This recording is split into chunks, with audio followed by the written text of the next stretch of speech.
কালাপাহাড়কে ধরতে সাঁড়াশি অভিযান আইনশৃঙ্খলা বাহিনীর। গোপনে সংবাদ পেয়ে দুর্গম এলাকায় একটি ঘরে প্রবেশ করা মাত্রই দেখা মিলল ডাকাতির কাজে ব্যবহার করা বিভিন্ন সরঞ্জাম।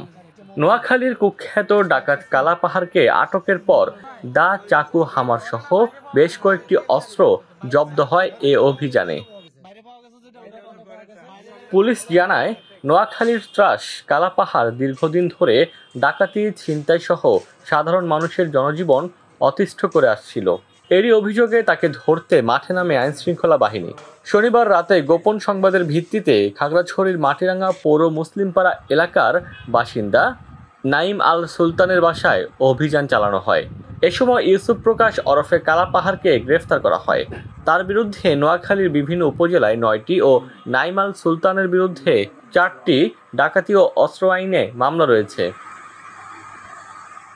পুলিশ জানায়, অভিযানে বিভিন্ন সময় ডাকাতি করে আনা স্বর্ণের চুড়ি, কানের দুল, নগদ টাকা ও ৪টি মোবাইল উদ্ধার করা হয়। পাশাপাশি ডাকাতি ও ছিনতাইয়ের কাজে ব্যবহার হওয়া দা, বটি, চাপাতি, হাসুয়া ও চাকু জব্দ করা হয়। ডেস্ক রিপোর্ট, দৈনিক ডেস্টিনি।